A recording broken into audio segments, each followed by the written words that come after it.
Hello, this is a response to midweek's politics video, The Constitution Has Become a Religion. This video, in my opinion, is nothing more than an attempt to categorize individuals who use the Constitution to justify a political stance with those who use religion to justify their actions, morals, or political stance. By doing this, you seek to take away the credibility of the individual invoking the Constitution by painting the individual as a zealot. Doing this ensures that many will not pay attention to the individual, or will create the perception that the individual is irrational, thus a threat, much like a religious zealot. The question is, why would you want to do this? At the time of this video's posting, there is a debate on guns in America. Why are there guns in America? Because there is a market for guns. Why is there such a market?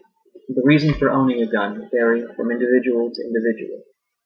The reason such a thing as a gun is made available is because the liberty to own a gun is available. What makes such a liberty available? The Constitution, more specifically the Bill of Rights' Second Amendment. So the sides of the debate take shape. Individuals who want to ban guns want to do so because they feel the country will be safer and events like mass shootings wouldn't take place. Individuals who are for the freedom to own a gun feel that having guns will make them safer from crime such as rape, robbery, assault, burglary, but to some, more so to be safe from the government, military, police, who have such weapons. The fear of government is not an irrational or unwarranted fear. There are many examples of governments who disarm the citizenry to ensure that the ruling class remain on top by oppressing a population that has no way of defending itself, keeping the population in line and committing horrible, criminal acts towards those who dissent or refuse to bow towards authority. Now one may ask, why not state the facts fully and see whose argument is logical and rational? If the fact is that less guns or no guns makes a population safer, and such fear of government and authority is not warranted, then indeed the pro-gun position is illogical and irrational. Some say that in the U.S., over 10,000 people are killed by guns, and this is true. They fail to mention that many are killed because of gang violence. Gangs and criminals settle in feuds because of a black market of prohibited drugs and prostitution, two activities that involve consenting adults that have been made criminal and dangerous and fuel such acts of violence that leave thousands dead. And such violence occurs in countries with similar prohibition that create a criminal underworld, have fewer or no guns. But how does such violence occur if the individuals are not armed? The individual simply uses another tool or means to carry out the violence. Unfortunately, for the anti-gun lobbyist, it is not the gun that in most cases creates the violence, it's the person with the gun, and there is no evidence to support that gang disputes will not be settled in other violent ways. It is also unfortunate for the anti-gun lobbyist that populations that allow its citizenry the liberty to have a gun, crime such as rape, robbery, and burglary are lower than populations that prohibit owning a gun. Crimes in these gun-free cities is higher. Crime, by the way, is linked towards the demand side of drugs. It is also unfortunate for the anti-gun lobbyists that governments and authority have never oppressed populations after disarming them.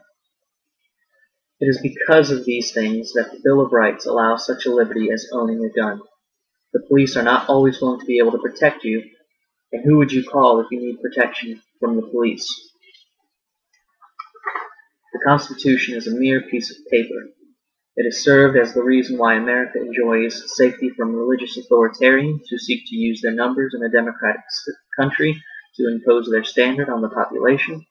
It has provided fairness and protection to and from groups and the individual's property only because the state obeyed the Constitution. But now, an individual's property may be taken without permission or agreed upon compensation between all parties involved. Rights to free speech are being taken away. People are being monitored and cataloged by their own government. All of this in the name of progress and safety. Such infringements help only the industrialists the aristocracy wishing to remain on top, the ruling party wanting to remain in power, the authoritarian in government, not the individual citizen. Such acts are indeed not constitutional, that is to say, illegal, but if the state does not enforce the rule of law set by its own constitution, such acts will occur. Thus I say again, the Constitution is a piece of paper, with ideas that allow liberty and the rule of law, protection of the individual. So how could you ensure that the state, or authority, does not grow and abuse its power? This is where the Second Amendment plays its most important role. A gun is a means to defend oneself, the ultimate form of checks and balances.